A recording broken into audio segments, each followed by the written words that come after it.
Bueno, entonces recordemos ayer dónde quedamos. Quedamos ya en la parte final para poder obtener donde nosotros debíamos obtener la variación de la corriente cuando el interruptor está cerrado. Esa variación de la corriente, que le llamamos delta IL, cuando el interruptor está cerrado, es el voltaje de la fuente menos el voltaje de salida sobre la inductancia, todo esto multiplicado por el ciclo de trabajo y el periodo. ¿Sí? Yo voy a dejarles una tarea. Bueno, primero quisiera confirmar que ¿cómo está el sonido? ¿Se escucha perfectamente? Sí, profe, Ah, se ok. escucha bien. Ah, bueno, muchas gracias. Eso es ahí como para confirmar que no estoy aquí como hablando solo. Entonces, miren, se requiere definir qué es el ciclo de trabajo. El ciclo de trabajo parte de la definición de lo que es una onda en modulación de ancho de pulso. ¿Sí? Esto lo que quiere decir es pulse by module, en inglés, ¿no? Perdón, aquí es creo que WH, ¿sí? De ancho de pulso. Entonces, parte de este tipo de señal, de señales PWM. ¿Qué es una señal PWM? Es una señal en la cual tiene, bueno, coloquemos aquí el tiempo, es una señal periódica, obviamente, que va a tener un periodo determinado, obviamente el periodo es el inverso de la frecuencia, pero donde este tiempo en alto, él tiene dos tiempos, que les decía ayer, tiempo en alto y tiempo en bajo, es decir, tiempo durante el switch está encendido y tiempo durante el switch está apagado. Entonces, ¿qué pasa? Digamos que el promedio de esta señal sería que la integral desde 0 hasta un tiempo t, ¿sí? Que este tiempo de 0 a t es el tiempo en el cual está encendido el interruptor. Entonces uno lo que hace es que él calcula el área bajo esta curva. ¿De dónde? Desde 0 hasta el periodo, ¿cierto? Pero el tiempo, obviamente, útil, por eso se llama ciclo útil, ¿sí? La D es de útil, ¿sí? Entonces, el ciclo útil, o D, viene siendo como la relación entre el voltaje de salida y el voltaje de entrada, o mejor dicho, el tiempo de encendido sobre el periodo, ¿sí? Más o menos viene siendo eso.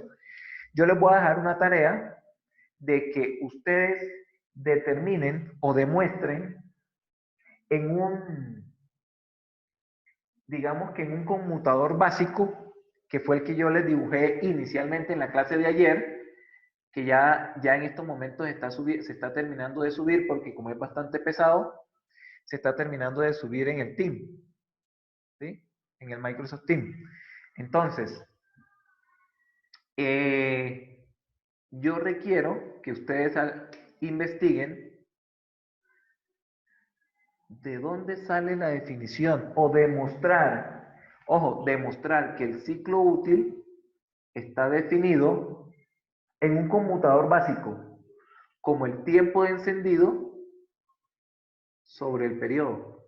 Demostrar que a su vez es igual al voltaje de salida sobre el voltaje de entrada o el voltaje de la fuente, source. ¿Sí? El voltaje de la fuente, el voltaje de salida, ¿sí? Output, voltaje de salida y el voltaje de la fuente. ¿Listo? Entonces, esa es como digamos que como la tarea. demostrar de dónde sale esto. ¿Sí? Tendrán que hacer una pequeñita integral, pero muy básica, muy sencilla, una integral ahí. Entonces esta va a ser la tarea, demostrar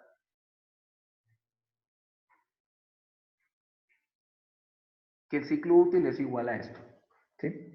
Ahora, ¿esto de dónde lo pueden sacar? O sea, no les voy a decir de qué parte no, sino de dónde lo pueden deducir. Del circuito de un conmutador básico, que fue el primero que yo les dibujé en la clase anterior. Bueno, continuando. Bueno, esa es la tarea, ¿cierto? Esa es la tarea. Ahí vamos poniendo unas tareitas como para poder sacar una nota para el 15. Entonces, acá, esta Es una es el pregunta, resultado. ¿usted formaliza las tareas en... Profe, ¿usted formaliza la tarea en Teams o simplemente Sí, la ahorita hacemos? yo la formalizo en el team. ¿Para qué? Para que ustedes la puedan subir. ¿Sí? Y yo poderla calificar ahí Ah, vale. directamente. ¿Vale? Listo. Yo de todos modos lo tengo anotado aquí en un papelito. Acá tengo varias tareitas. Entonces, ahí, a medida que vayamos llegando a ese punto, pues yo le voy diciendo qué tarea es y luego se la subo al Microsoft Teams. ¿Listo? Bueno, los videos se están subiendo al Microsoft Teams. Yo creo que ya subió el primero, debe estar subiendo el segundo. Y ahorita, más luego, le subo el tercero y lo de la clase de hoy. Bueno, esto era con el interruptor, ¿qué? Con el interruptor cerrado, ¿sí? Acá digamos que por cuestión de tiempo, pues no vamos a alcanzar a ver todo como a detalle. Vamos a hacerlo de forma rápida. O voy a tratar de hacerlo ahorita, cuando ya empiece el análisis con el interruptor abierto. Entonces voy a ir más rápido, ¿sí? Voy a ir más rápido como para poder avanzar un poquito.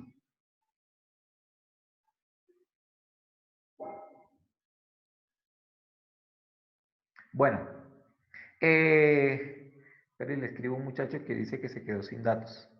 Bueno, un compañero de ustedes. Bueno, entonces miren, este es como el resultado del análisis con el interruptor cerrado. Resulta que yo les dibujo una gráfica. Voy aquí rápidamente y ustedes esto lo pueden ver en los libros. A veces en los libros eso es un tanto confuso, ¿no? A veces en los libros podría llegar a resultar un tanto confuso cuando usted va allá. Pero en realidad, digamos que en realidad no es tan complejo una vez que ya uno entra como en el tema, ¿sí? Resulta que yo lo que quiero obtener en un convertidor es un voltaje a la salida diferente al voltaje de entrada. Ese voltaje puede ser mayor o puede ser menor, dependiendo del tipo de regulador que tengamos. Si tenemos un reductor, pues va a ser menor, y si tenemos un elevador, pues va a ser mayor, ¿sí? El voltaje de salida con respecto al voltaje de entrada. ¿Qué características tiene a la salida? Bueno, a la salida tenemos un voltaje de salida y una corriente de salida. En este caso, en este que es el reductor, recordemos que estamos analizando ¿cuál? El reductor. Ah, el reductor en inglés, ¿sí? Lo llaman tipo buco, ¿sí? ¿Listo? Entonces, el convertidor reductor o tipo buco, nosotros vamos a tener atención es en la salida, es decir, que esto va a tener una potencia de salida, ¿cierto? Pero en este reductor, ¿qué dijimos ayer? Que por lo general la corriente de salida es la misma de del inductor. Por eso, nosotros debemos tener unos criterios, aunque esos criterios están en los libros. Ya uno no tiene que inventarse nada, sino que ahí nos explican cómo podemos nosotros seleccionarlo. Y es muy obvio. Es decir, debemos seleccionar un diodo, debemos seleccionar un transistor, ¿sí? Debemos seleccionar una bobina y un condensador. Sin embargo, el valor del condensador, yo les voy a dar una fórmula para que ustedes puedan determinar el valor del condensador. Yo se las doy. podría dejarle el cálculo del condensador, mejor dicho, la deducción de la fórmula para calcular o estimar el condensador, se la puedo dejar como de tarea. Y yo les doy la demostración de cómo se obtiene la fórmula para la bobina. Porque recordemos que, ¿de qué se compone un regulador? Ahora, un interruptor, que es un transistor, ¿cierto? Luego tenemos un diodo, una bobina, ¿sí? Y un condensador. Y obviamente la resistencia de carga, ¿cierto? Este es el reductor o tipo Buck. Entonces, este es el reductor, ¿cierto? ¿Qué tenemos que seleccionar? Obviamente el voltaje de salida va a depender, obviamente, del voltaje de entrada, ¿sí? Pero por lo general, este tipo de fuentes conmutadas se hacen para un voltaje específico. Un ejemplo, la fuente de un computador de escritorio o de un PC de escritorio. ¿Qué tiene? Bueno, todos ustedes ya conocen o han tenido en la mano una fuente de un computador de mesa, ¿cierto? O de escritorio. ¿Qué salidas tiene? 5 voltios, menos 5 voltios, más 12, menos 12, ¿sí? Tiene esos voltajes. Y creo que si no estoy mal, 3.3 voltios positivo, ¿sí? No recuerdo si negativo, pero positivo me acuerdo que tiene 3.3. ¿Por qué 3.3? Porque hoy en día hay microcontroladores que trabajan con ese tipo de voltaje. Un ejemplo, resulta que yo tengo una batería de 9 voltios y requiero es un voltaje de 3.3 voltios. ¿Qué debo hacer? Me sirve mucho un circuito como este, un reductor, tipo Buck, un reductor. ¿Sí? Porque a partir de una batería en DC de 9 voltios, yo puedo obtener 3.3. ¿Cuál es la ventaja con respecto a un regulador de voltaje? Que este es mucho más eficiente. ¿Por qué? Porque las pérdidas son menores. Y la batería le va a durar más. Por eso este tipo de circuitos, desde que inició el curso, yo siempre les hablaba sobre que me gusta mucho ese tema, energías renovables. Entonces, por ejemplo, para un panel solar, usted puede diseñar un regulador de este tipo. ¿Y por qué se utiliza de este tipo? Porque es más eficiente. ¿Qué quiere decir la eficiencia? Ya de una vez voy aquí como revolviendo las cositas, pero voy aprovechando el tiempo. A medida que voy hablando, ya les voy definiendo. Rápidamente, ¿quién sabe qué es la eficiencia? Por lo menos en un circuito, ¿qué es la eficiencia? Está la eficiencia humana, es Eso decir, no mide ¿qué mide? o sea, ¿Qué es eso no compara la potencia de salida y la potencia de entrada.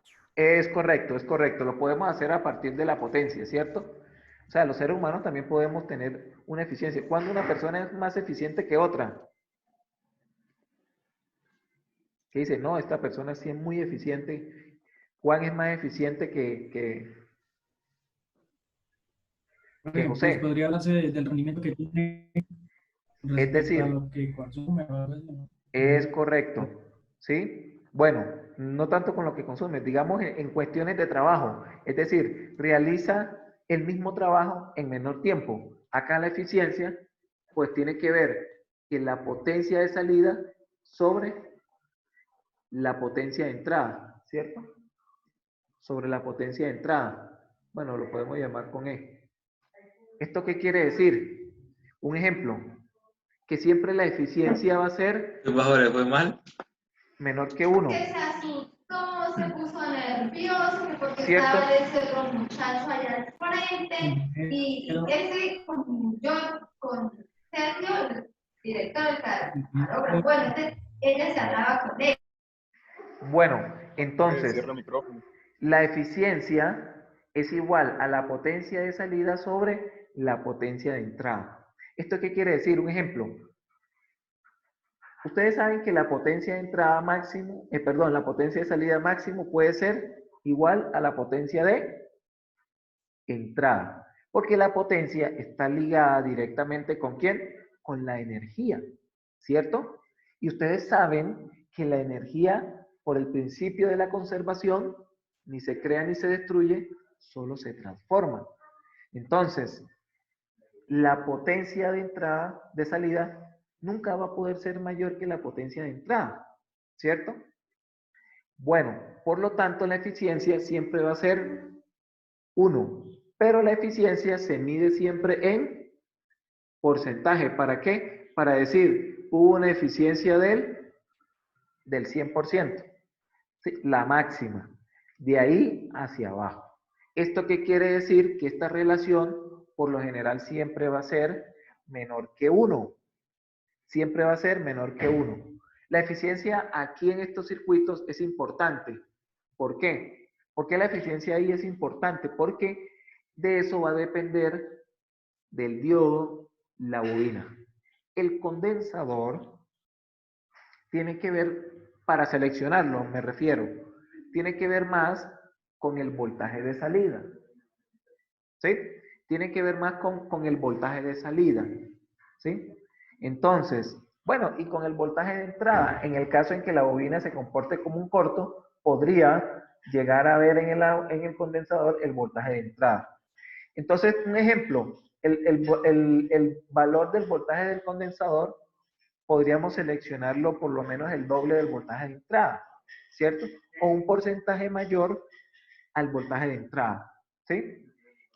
El valor, bueno, yo ahorita les doy la fórmula, pero aquí, ¿cuál era una de las condiciones para analizar el circuito reductor?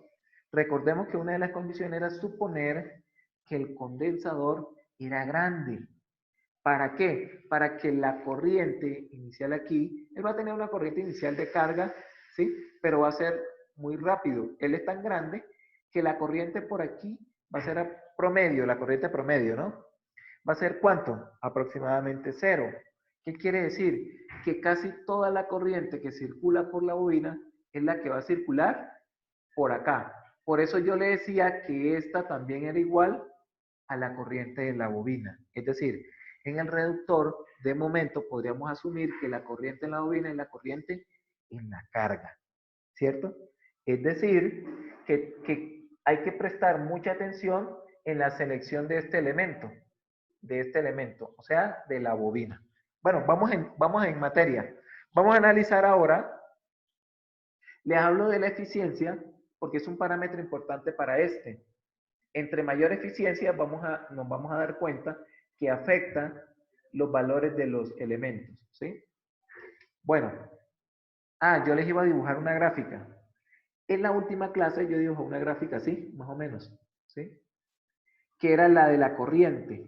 Resulta que hay convertidores, hay dos tipos de convertidores. Además de que en los libros ustedes pueden encontrar convertidores clase A, clase B, clase C, clase D y clase E, ¿sí? ¿En qué se difieren? En el cuadrante en el cual él trabaja. Hay unos que trabajan en el primer cuadrante. Aquí tengo los 4 cuadrantes, ¿cierto? Uno puede trabajar aquí. El otro puede trabajar en estos dos. Vamos a suponer que este es el cuadrante 1, el cuadrante 2, el cuadrante 3 y el cuadrante 4. Bueno, eso depende como cada uno lo, ¿sí? O bueno, yo podría decir como para llevar un orden, que este es el 1, este es el 2, el 3. Este reductor pertenece al A y el A, el tipo A, solo trabaja en el cuadrante 1, solo en el cuadrante 1. ¿Qué quiere decir que trabaja en el cuadrante 1? Que este eje me representa la corriente y este eje me representa el voltaje. ¿Esto qué quiere decir?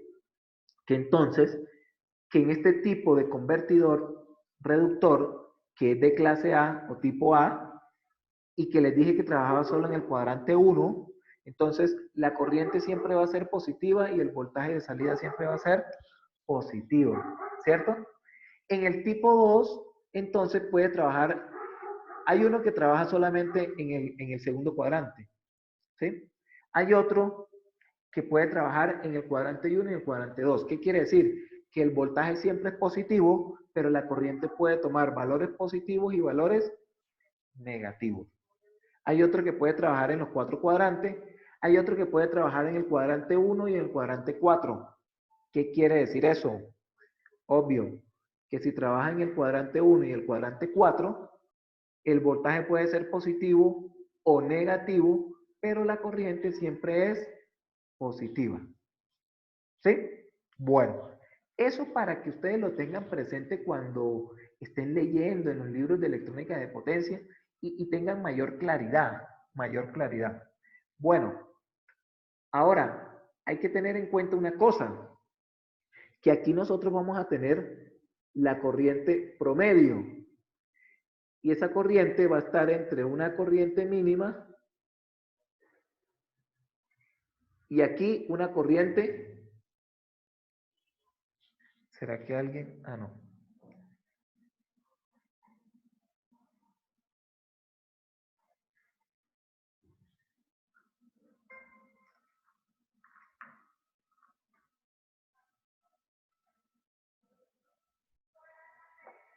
Entre una corriente mínima y una corriente máxima. ¿Listo? Y acá nosotros tenemos el eje del valor promedio. Esto mismo nosotros lo hacemos, digamos que con la representación de la señal cuadrada de entrada.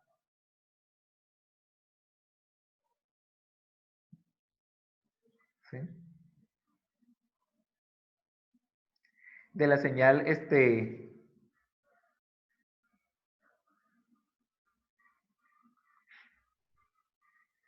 lo que se calcula es el valor promedio como lo dijimos ayer. Como lo dijimos ayer.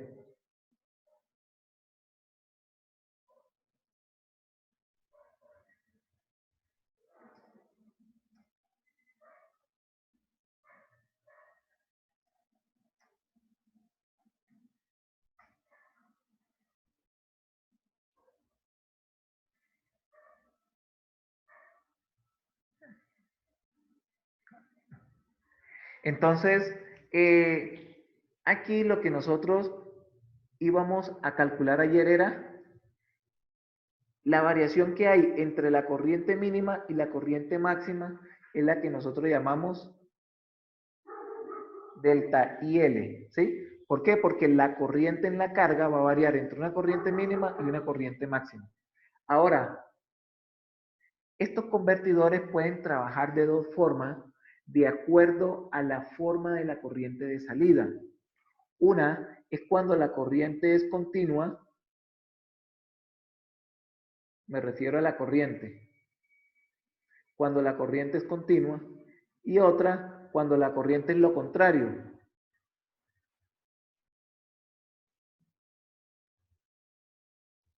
Cuando la corriente es lo contrario, discontinua, ¿sí? Cuando es lo contrario. Entonces, ¿qué vamos a tener acá? Este modo de trabajo es cuando la corriente es continua. ¿Por qué? Es continua o se llama continua porque la corriente nunca llega a cero. Es decir, se selecciona una frecuencia de modo que el tiempo en bajo, recuerden que la corriente sube de una mínima a una máxima para el tiempo de encendido. Pero cuando el switch se abre, la corriente empieza obviamente a disminuir, ¿sí? Recuerden que el periodo es la suma del tiempo de encendido más el tiempo de apagado. ¿Sí? El tiempo de encendido y el tiempo de apagado. ¿Vale? Recordemos eso, si quieren lo pueden anotar. Pues es obvio, ¿no? El periodo es el tiempo de encendido más el tiempo de apagado, ¿cierto? Eso es lo que vale el periodo. Recordemos que esto es el tiempo. Entonces la corriente va a variar entre estos dos. Y esa variación, ¿sí? Que uno la puede, esa variación nosotros la llamamos como delta IL. Delta IL. Y este tipo de trabajo de este convertidor, cuando la corriente la asumimos de esta forma, es cuando la corriente de salida es continua. Porque cuando la corriente salida es discontinua, ¿sí? Cuando es discontinua, ¿qué pasa? El análisis cambia. Ya el análisis es diferente, ¿sí? Ahora, algunos dirán, pero profesor, entonces, ¿cómo es la señal cuando es discontinua? Cuando es discontinua, entonces quiere decir que la corriente llega a cero, ¿sí? Es decir, la corriente parte de cero, llega a cero hasta T-on, luego dura un pequeño tiempo en bajo, en cero, ¿sí? Y luego vuelve y se repite, ¿sí? O sea, decae hasta llegar a cero, se mantiene ahí un pequeño espacio y luego continúa, ¿sí? En este, ¿qué hacemos? No dejamos que la corriente llegue a cero, sino que llegue hasta un valor mínimo, ¿listo? Entonces, eso para que lo tengan presente porque se van a encontrar con eso en los libros cuando vayan a estudiar o a revisar los conceptos y van a decir, bueno, pero ¿cuál será dentro de todo esto? Es de corriente continua, ¿sí?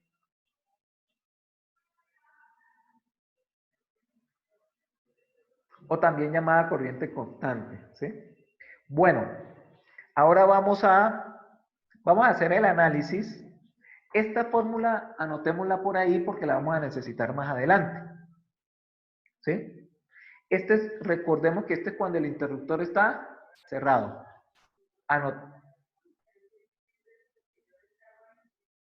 Vamos a hacer el análisis cuando el interruptor está abierto, ¿listo? Hagamos el análisis cuando el interruptor está abierto. No en el momento inicial, ¿no? No en el momento inicial. Tengamos siempre en la mente este esquema. Y este esquema, recuerden que es el del regulador reductor, ¿sí? Bueno.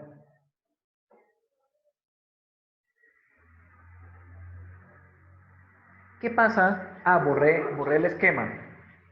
Miren cómo es vamos a hacerlo acá, nuevamente. Cuando el interruptor está abierto, sucede lo siguiente. El diodo conduce, ¿sí? Es decir, si el diodo conduce, dijimos que inicialmente lo íbamos a tomar como un diodo ideal. Entonces, el diodo conduce. Voy a dibujarlo con otro color. El diodo conduce. ¿Sí?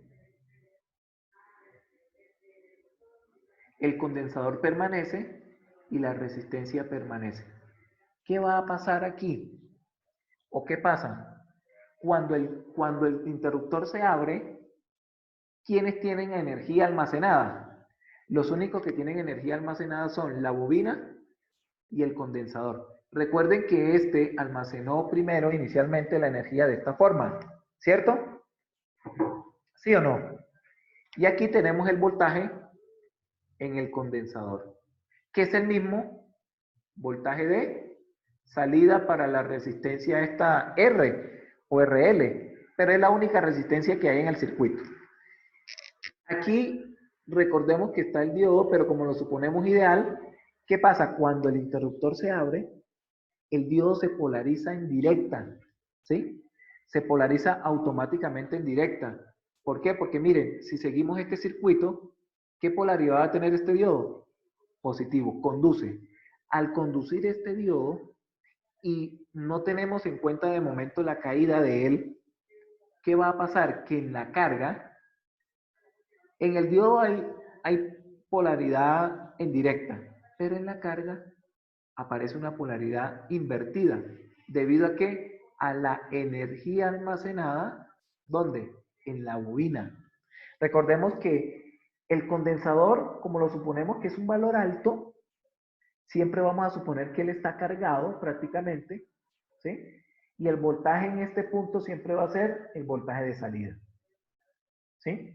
Por lo tanto, si esto es un corto, ¿cuánto va a valer ahora el voltaje de salida? Va a valer el voltaje ¿de dónde? De la bobina. Entonces, ¿cuánto vale el voltaje de la bobina cuando el interruptor está abierto? Vale menos, ¿sí? Menos B sub 0, ¿cierto? Pero a su vez, ¿Por qué? Porque es el que le está inyectando ahora el voltaje. Eso va a ser igual a menos la inductancia por la derivada de ¿quién? De la corriente en la bobina, con respecto al tiempo, ¿cierto? Ahora, si nosotros reorganizamos esto, ¿qué vamos a tener? Lo vamos a reorganizar no con respecto al voltaje de la bobina, sino con respecto al voltaje de salida, que es el que me interesa. Entonces yo voy a tener lo siguiente, que la derivada de la bobina con respecto al tiempo va a ser igual a ¿cuánto? A menos el voltaje de salida sobre la inductancia, ¿sí? Nosotros podríamos tomar que recordemos que esto de acá lo podemos tomar como un diferencial de ¿quién? De la corriente en la bobina con respecto a un diferencial del tiempo, ¿cierto? Diferencial de la bobina con respecto al diferencial del tiempo. Esta fórmula de acá es importante. ¿Por qué? Porque esto es cuando el interruptor está abierto. ¿Sí? Interruptor, el switch, me refiero al switch, ¿no? Switch abierto. ¿Vale?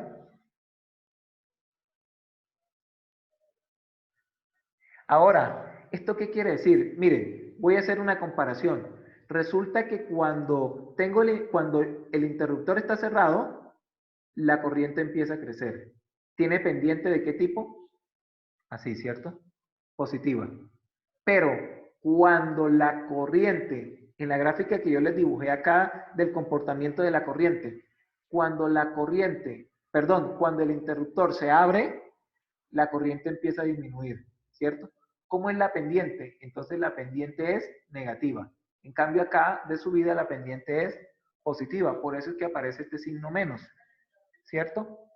Entonces, de aquí nosotros podemos deducir lo siguiente. ¿Cuánto me vale de acuerdo a cuando el interruptor está abierto? Entonces yo puedo decir que esta relación es igual a ¿cuánto?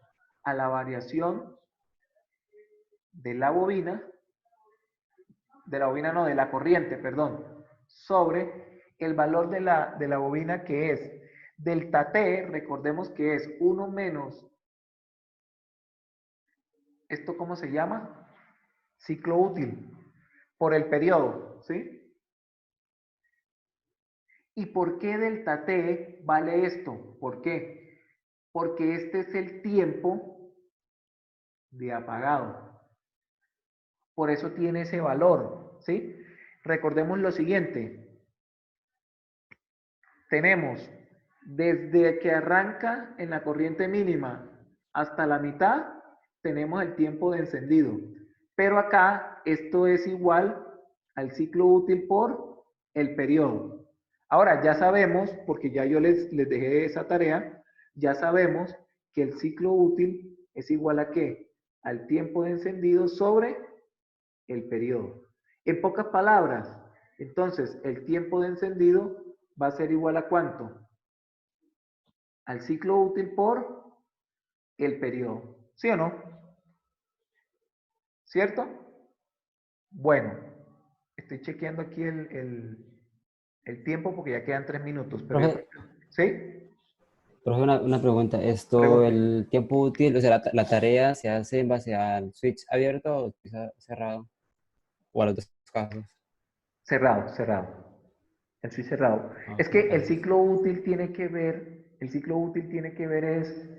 es decir, ¿cuál es la utilidad de la señal? La utilidad se da cuando el tiempo está en alto, no cuando el tiempo está en bajo.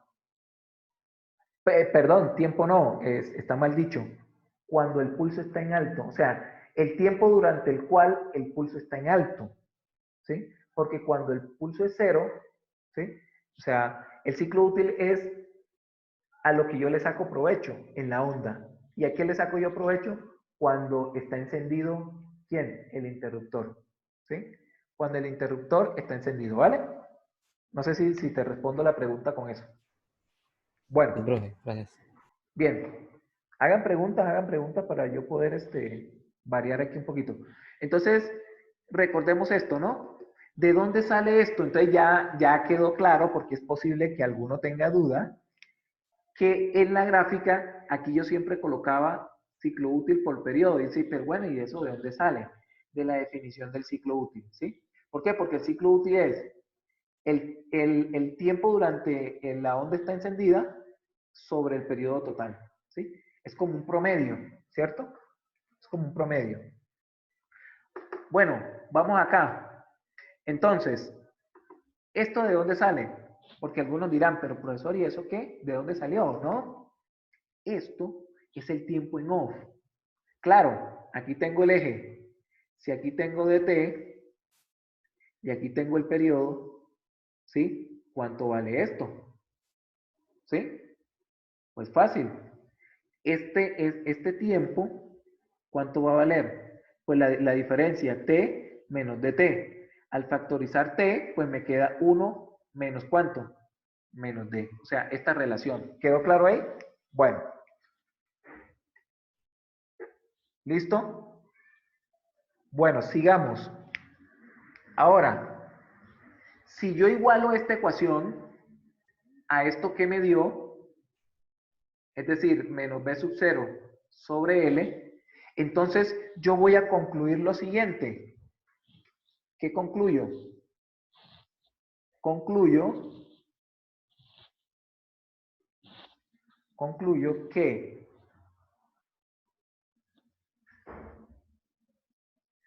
delta y L, voy a escribirla más clarito acá, delta y L sobre 1 menos el ciclo útil por el periodo